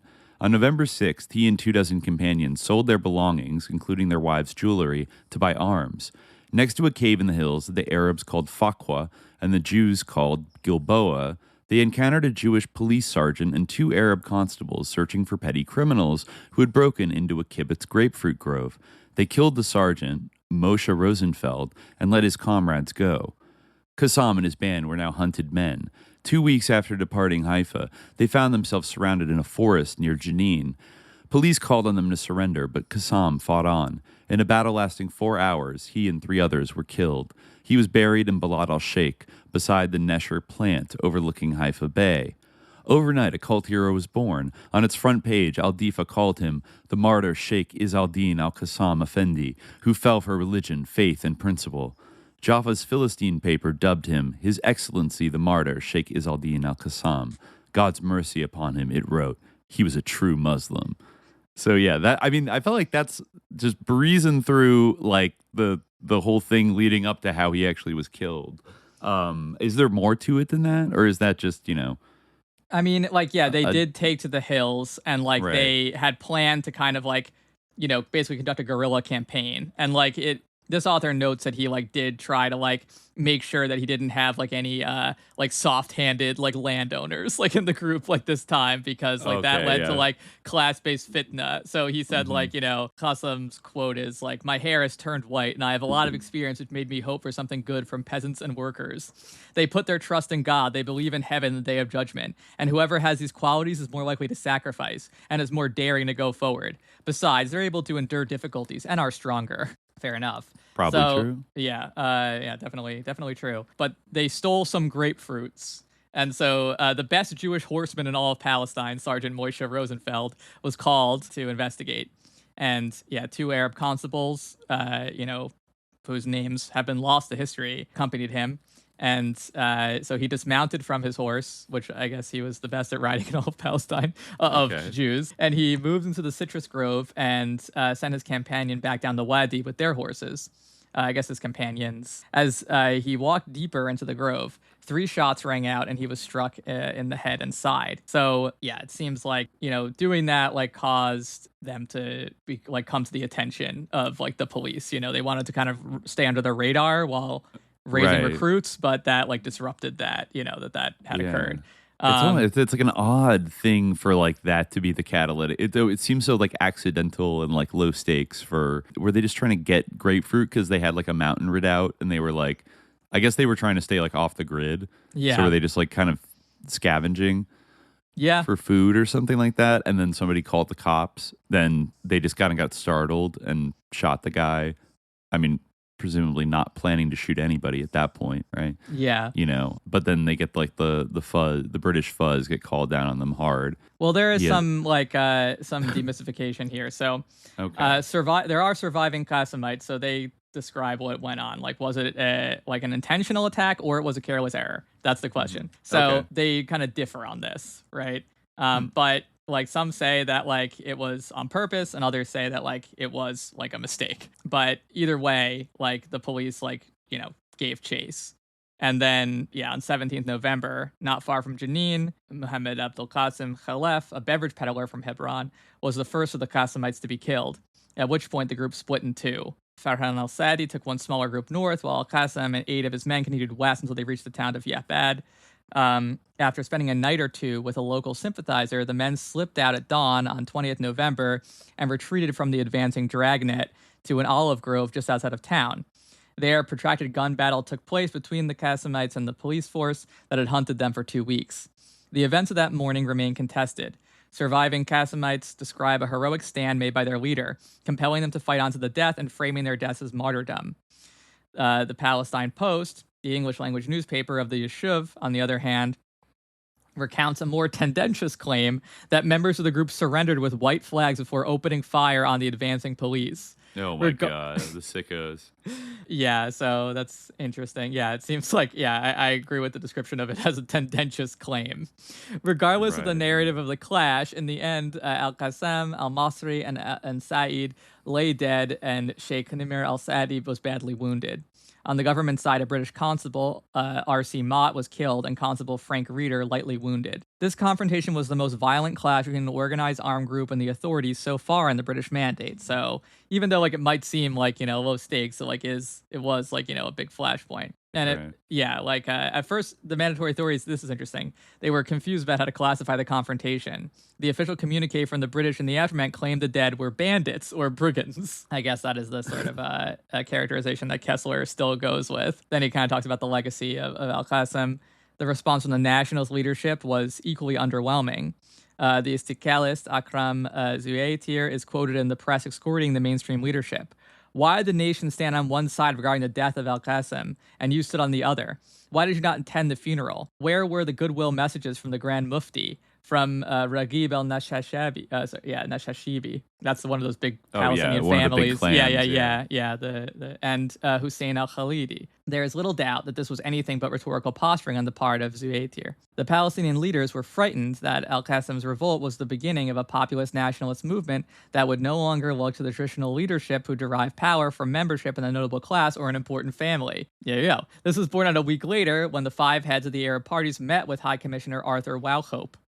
They made apparently, according to Kessler, and I stumbled on this because there was a State Department guy in one of the Demon Force episode named Keith, and this name, one of the strangest British names, he claims that it's pronounced walk up, like walk up. Oh, maybe, I would think wash up, like wash up or something like that. But I guess walk up is how you're supposed to say it. I really have no idea. A lot of these names I don't really know how to pronounce them. I'm not sure where the emphasis should be on Zuaytir either, but anyway, hopefully I'm saying Commissioner, it right. So then all these the 5 heads of the Arab parties, they all made what seemed to be like a last-ditch attempt to convince them to like give it something like concrete that would like make the leadership look good to everyone who like was basically like totally dissatisfied with them. And in conveying his report in the meeting to the Secretary of State for the Colonies in early December 1935, Walkup notes, it's funny this name is Walkup, like an apartment where like notes the general feeling among Arabs has become definitely more hostile, and he shows concern that al-Qassam and his group have been acclaimed by many Arab leaders and by the whole Arabic press as martyrs and heroes, bravely sacrificing themselves in the cause of national and religious independence, despite deliberately shooting a policeman. There was good reason for the traditional nationalist leadership and the mandated authorities to be concerned. Al-Qassam's unique blend of a populist, syncretic Islam, coupled with his charismatic activities, made his death a significant moment in the development of a Palestinian nationalism. Jamal al-Husseini, the Palestine Arab Party president, who a few weeks earlier had tried to shade al-Qassam in Haifa, that was when they were announcing the Balfour Declaration, and they mentioned this, discovery of this arms cache that sort of set off this whole thing. So, in an act of foresight uncharacteristic of the Palestinian leadership, he's quoted in the meeting with the High Commissioner as saying, "One day it might be that every Palestinian would become as one of those, the Qassamites, who were killed a few days ago near Jenin." Yeah, and you kind of, this is an interesting part, sort of reflecting on this. I think this is kind of like worth reading because it, gives kind of the summary of what we were talking about before, this idea of like the sort of complex classification and identity of al-Qassam and how to understand him today. So Jamal al-Husseini's expression that every Palestinian might one day become an al-Qassam can be read as both a personal concern over the continued relevance of the Ayyan as nationalist leaders and as a threat to the High Commissioner. Al-Qassam was immediately turned into a symbol of the aspirations of thousands in Palestine for some sort of independence from colonial rule. The British were concerned in the aftermath of the clash at Yabad that members of the Palestinian leadership were praising his death as martyrdom. The Arba'in festivities, commemorating 40 days since al-Qassam's death, approached in January of 1936. High Commissioner Arthur Walkup expressed concern over incitement from the Arab press, letting them know they should moderate their stance as the day approached. The Palestinian press seized the symbolism of al-Qassam's death. On 12 July 1936, the Jaffa-based newspaper Palestine published a cartoon featuring the Mufti and Raghib al-Nashashibi of the National Defense Party. The two were depicted shaking hands and agreeing to cooperate and fight to the end in the revolt that had just recently entered its second insurgent phase. Overlooking the handshake is Chaim Weizmann, head of the World Zionist Organization. No. Weizmann is seen muttering his incredulous surprise at the improbable alliance between al-Husseini and al-Nashashibi. Nashashibi, I should say. I think. It's Nashashibi? Yeah, I think so. I think it's Nashashibi. Okay. But floating overhead, in the form of a radiating angel, is al-Qassam. Sandy Sufyan, in an analysis of the cartoon, describes al-Qassam's appearance as follows. Both Qassam and Nashashibi have aquiline noses, full cheeks, and long foreheads, indicating honesty and high development. Qassam's fingers are long and his palms face down, symbolizing his intelligence and protective care. This heroic representation of al-Qassam has survived in countless forms and continues to have currency among people who self-identify with a specific image of him and his politics. In surveying forms of Arabic texts on al-Qassam, the book-length biographies and the popular accounts that were produced in the Palestinian territories or within the diaspora, it is striking how al-Qassam can act as a metonym for the Palestinian experience. The evolution of al-Qassam historiography from the schema presented by Swedenborg in 1987, when al-Qassam could have been viewed as a proto-socialist or a Che Guevara, to the competing narratives of al-Qassam as a mujahid and or a Palestinian nationalist, mirrors almost perfectly the evolution of popular Palestinian political ideology. It's kind of an interesting point. The imperative of aligning al-Qassam to a particular political ideology neatens historical narrative. The al-Qassam of hagiographies and of popular discourse has been excised from his context in part because that context is now difficult to conceptualize. Was he a Palestinian nationalist, a pan-Islamist, an Arab nationalist? These categories are likely anachronistic when applied to al-Qassam, and many of his contemporaries, since the very political structures they refer to were still in flux. There's a good paragraph after that, but this is a good footnote too. As an illustration of the problems in tracing identity, take this quotation from al-Qassam's grandson. His, that is, Qassam's, objective was to liberate Palestinian lands from foreign hands. Any Palestinian organization seeking a national symbol for resistance chooses this figure. He has mythical status among Palestinians. He is the father of jihad, a symbol of resistance not just for Palestinians, but for all Arabs. I preferred Fatah, everyone probably knows, but, the left mainstream Palestinian political faction of Yasser Arafat because of its ideology. But we are all fighting for the same aim. I have a double identity, Syrian and Palestinian. But at the end of the day, I'm Arab. As an Arab nationalist following in his grandfather's footsteps, I support the idea of creating one large Arab state. Palestine was once part of Syria, so it's the same thing. He became a symbol. Yeah. I know he's a real person, but it's almost got Molly Maguire vibes in terms of kind of like what like al-Qassam ism or whatever. Yeah, for sure. And exactly. And just like the Molly Maguires, he's like read through like perspectives that don't really like kind of like the dissonance between like the sort of Irish American the vulgar Irish American perception of the Mollies and like the sort of more complex like weirder reality of the Mollies. This is like a good point too. Like, he talks about how most biographies of al-Qassam downplay the formative influence of his time in the Ottoman military on his politics, right? So that's like another, like, obviously you can see why based on what we talked about before. There's an increased acceptance that how we've understood interwar nationalist rebellions has been disconnected from the First World War and from the Ottoman Empire. While there were tens of thousands of anti-colonial rebels in the British and French mandates, Ottomanism and Sefer Belek were potent forces in personal identity, yet have been excluded from historiography of a Mashriq that jumps from an oppressive ethnic other to a repressive colonial other. Yeah. As Michael Provence notes, French and British colonial forces continued to fight remnants of the Ottoman army for more than 2 decades. That's really interesting and like something that we didn't like really talk about, but it's a very important thing to think about. Many of the leaders in the 1936-1939 revolt were Ottoman veterans of the First World War. It was in the Ottoman military academies and in the garrisons like the one al-Qassam was stationed in outside of Damascus, and not necessarily in the madhabs and secret societies. Yet anti-colonial rebels developed a sense of political selfhood. If we accept identity as contingent and relational, Ottoman institutions and Ottomanism itself should not be excluded from the narratives of these nationalisms. The question of al-Qassam's Islam is also particularly vexing. Attempts to make al-Qassam a link in a chain of an Islamist nationalist fighter animated by al-Salafiyya and jihad fails to take into account the changing way people conceive of their relations with, quote-unquote, the state. Hamas wants to claim al-Qassam because he preached jihad for the nation, which according to the sources seems to be true. But which nation? What jihad?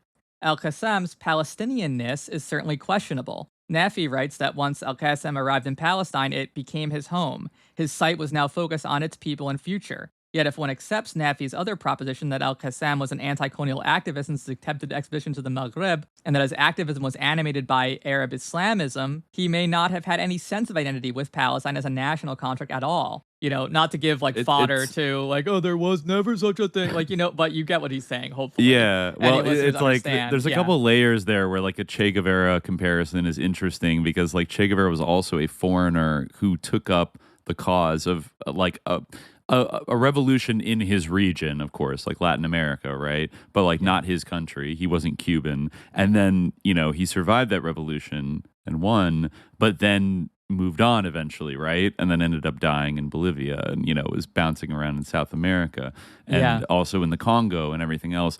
And you could see, like he kind of has a similar life story of like going to Libya, serving in the Ottoman army. And in some ways, it's like it should be obvious because the Ottoman Empire was a pan-Islamic entity, right? Like it's not like this. Like it varied, but kind of.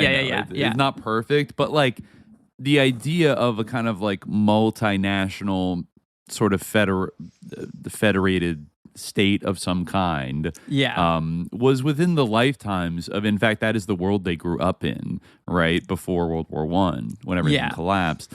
So it's like so the idea of really discrete tiny nation states being completely sovereign is actually, that's like a new phenomenon compared to like having a much larger federation, which like you could see, especially with the break from the Ottomans, like shifting that to be a pan-Arab vision. It's a little bit smaller, but like you have both kind of dominant religion and sort of ethno-linguistic kind of unity among these regions. Like you could see how somebody like al-Qassam would like imagine that as like an endpoint. That's the goal ultimately. And the best way to like defend the sovereignty of, the sort of the Arab realm.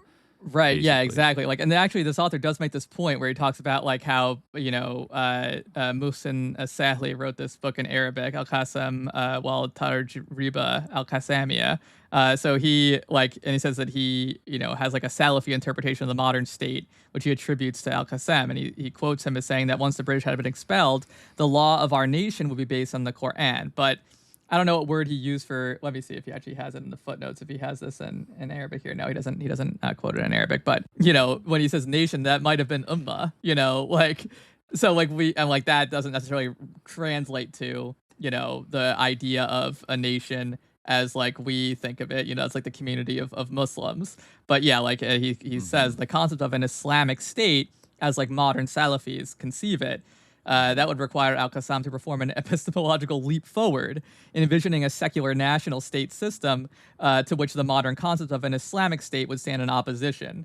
Right? Yeah, and it makes sense. Like that, this idea that we have of an Islamic state now is kind of based on kind of a dialectic with the modern nation state. In reaction when really to he probably the secular wasn't nation state. When that probably wasn't his main frame of reference, as you say. Yeah, and it's true. The pan-Islamic character, really the Ottoman Empire was sort of based on just being an empire that was ruled by basically the relation of subjects and ruler and his right then when there was this idea we talked about of how do we transition this to something that is kind of a citizenry, something that's not based on the relationship between ruler and subjects but state and citizen.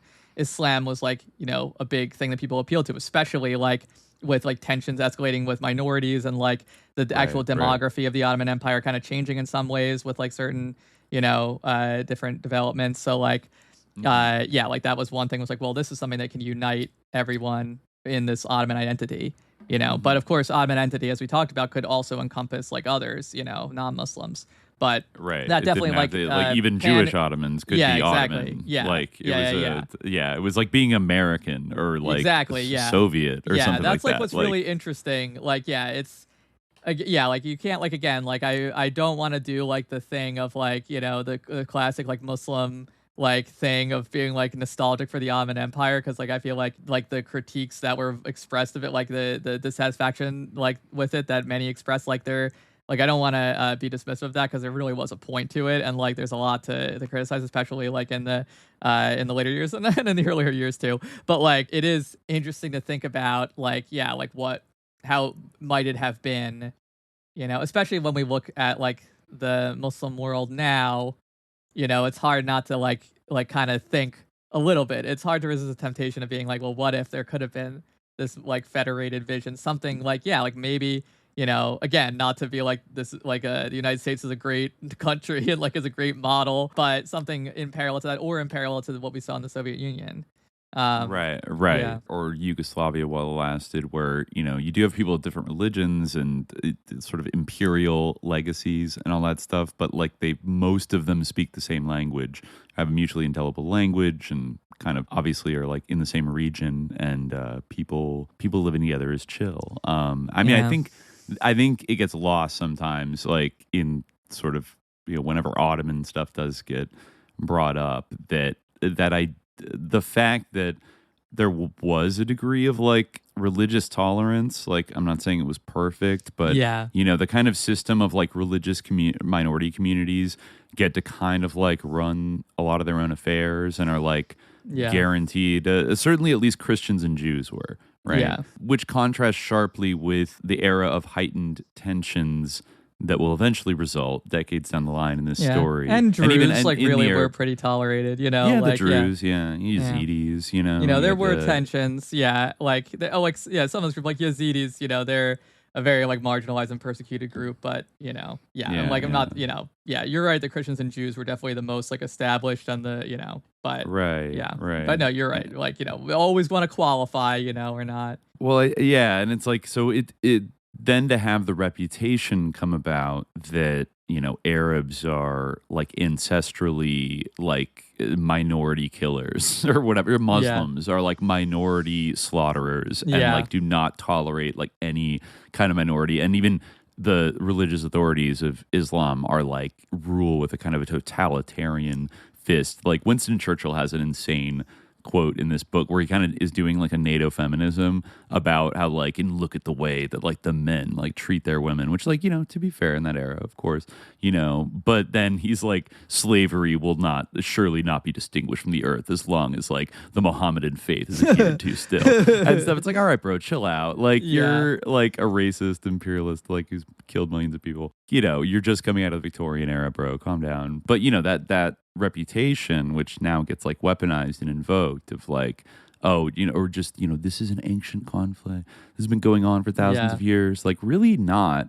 But then, it did start at a certain point. Like it became a fucking conflict. And, there's brutality on both sides. Like, make no mistake about it. But I think you also can't, just like today, you can't separate that from kind of like the fundamental injustice of the land belonging to whom it belongs to, because you've been living on it for like hundreds to maybe thousands of years, and that if a bunch of new people move there, that like the people already living there have rights to like political representation and et cetera, all that really, whatever delusions the British have, that this can somehow be finessed, start to like go down the tubes during this like 3-year period. I guess next time we'll just kick off talking about, in the aftermath of the death of al-Qassam, like the first kind of tit for tat disturbances start to really pop up. We can jump right into the Arab Revolt, and then which kind of happens in a couple different waves. There's a lot of weird British intrigue with the Peel Commission and shit, using a kind of commission to like slow walk and like manage the crisis, and then of course like the escalating, like really fucked up like British counterinsurgency campaign that eventually by like 1938.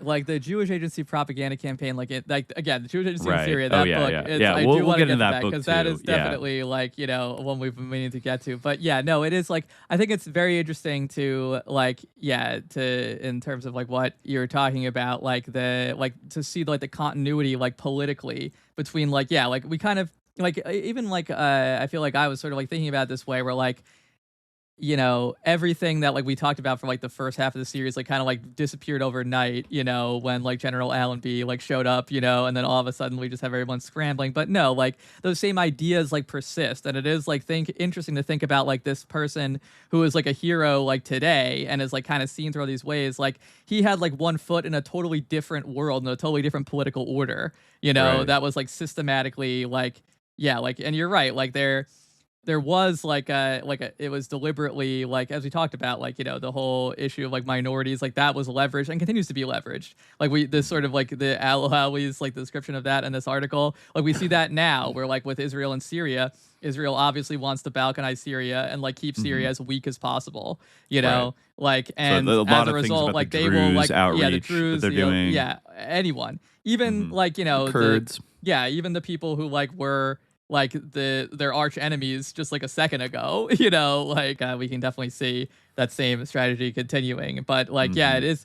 I was reading through like, in speaking of Syria, I was reading through like some of the changes that like the new Syrian government like made to like the textbooks, and like some of it actually is funny because like a lot of it does have to like it does kind of like reflect some of these like Salafi type of like debates, and like obviously like they're like everyone kind of knows what the character of like HTS is, and like they they definitely have the sort of Salafi bona fides, and a lot of like the corrections of textbooks they made are like over these sort of like issues, like, oh, in this textbook like someone said like salam alaikum when leaving, and like or like no, like it was like a list of different greetings you can use, and like it was like, oh, you can say like marhaban, like welcome, you can say like all these different like ways to greet people, but like they're like, no, they're focused on only the critical salam geopolitical alaikum, issues. only salam alaikum. They're focused on the critical geopolitical issues facing But Syria right now. There were there were some, but there are like some other things, again, like I just like was reading over these changes, but so I can't give like a full index, but there were like historiographical things too, like a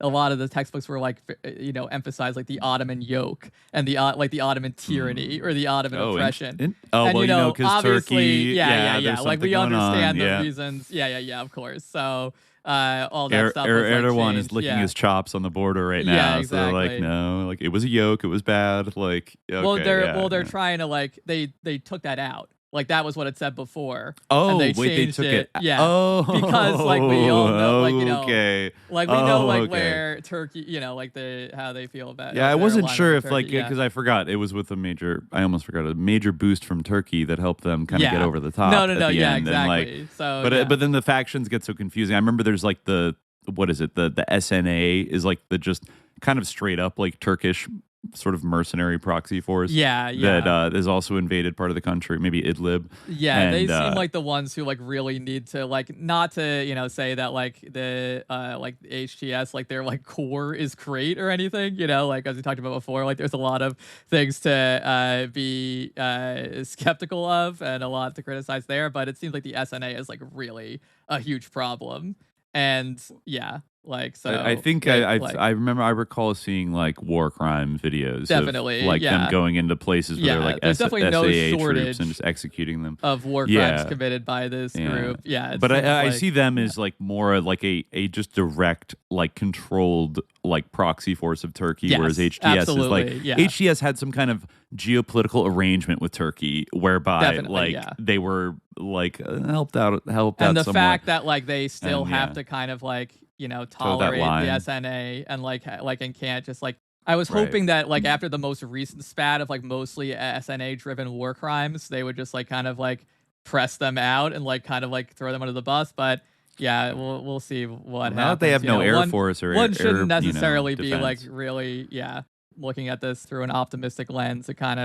It seems pretty bleak, but we can talk about that next time when we get into this, the Syrian context in the Arab Revolt a little bit more. Definitely. The games are still being played. But we'll jump into that next time. But until then, dear listeners, stay vigilant. Peace.